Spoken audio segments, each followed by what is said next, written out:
আসসালামু আলাইকুম viewers, welcome to my channel best cook recipe. আজকের রেসিপি হচ্ছে চিকেন স্টক দিয়ে শিমের বিচি, আলু, পেঁয়াজ পাতা, টমেটো দিয়ে মাছের ঝোল। একেবারে সহজ রেসিপিতে শেয়ার করছি, যে কেউ রান্নাটা চট করে করতে পারবেন।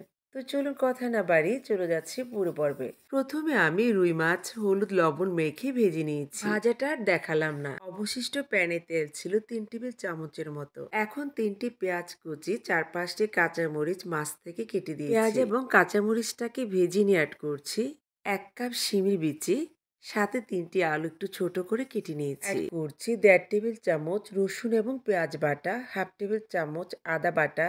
তারপর নেড়ে চেড়ে 5 থেকে 6 মিনিট কষিয়ে নিচ্ছি। এই সময় চুলোর আঁচটাকে মাঝারিতে রেখেছি।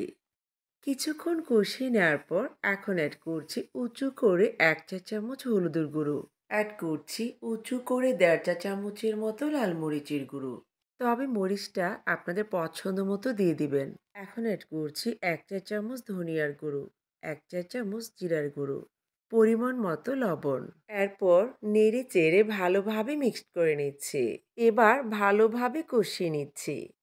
কষানোটা ভালো হলে টেস্টটা কিন্তু বহুগুণে বেড়ে যায়। কিছুক্ষণ কষিয়ে নিয়ে সামান্য পানি অ্যাড করছি। তারপর নেড়ে চেড়ে আরও কিছুক্ষণ কষিয়ে নিচ্ছি। বেশ কিছুক্ষণ কষিয়ে নেওয়ার পর এখন অ্যাড করছি 1/2 কাপের মতো পেঁয়াজের পাতা। তারপর নেড়ে চেড়ে মিশিয়ে নিচ্ছি।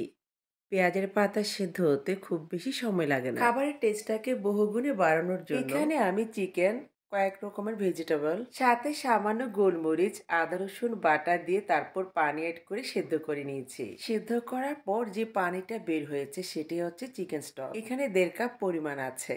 এখন নেড়ে দিয়ে ঢেকে দিচ্ছি।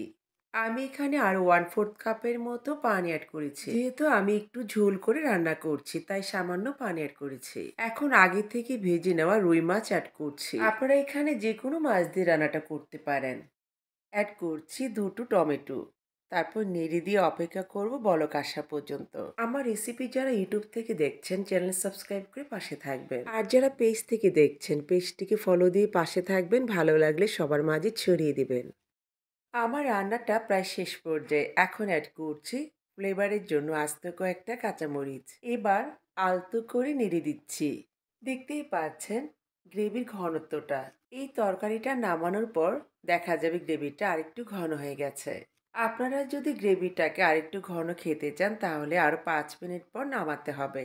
অলমোস্ট আমার রান্নাটা হয়ে গেছে। শিমের বিচি, আলু সবকিছু ভালোভাবে সেদ্ধ হয়ে গেছে। এখন আমি চুলোটাকে বন্ধ করে দিব। ব্যাস, তৈরি করে দেখালাম চিকেন স্টক দিয়ে শিমের বিচি, আলু, টমেটো, পেঁয়াজ পাতা দিয়ে মাছের ঝোল। সত্যি রান্নাটা এত টেস্টি হয়েছে, একেবারে মুখে লেগে থাকার মতো। শুধু গরম ভাত কেন, রুটি পরোটার সাথে অনায়াসে খেতে পারেন। রান্নাটা অনেক সহজভাবে শেয়ার করেছি, তাই না? এতক্ষণ আমার সাথে থাকার জন্য অনেক ধন্যবাদ জানাচ্ছি। সেই সাথে বিদায় নিচ্ছি। আল্লাহ হাফেজ।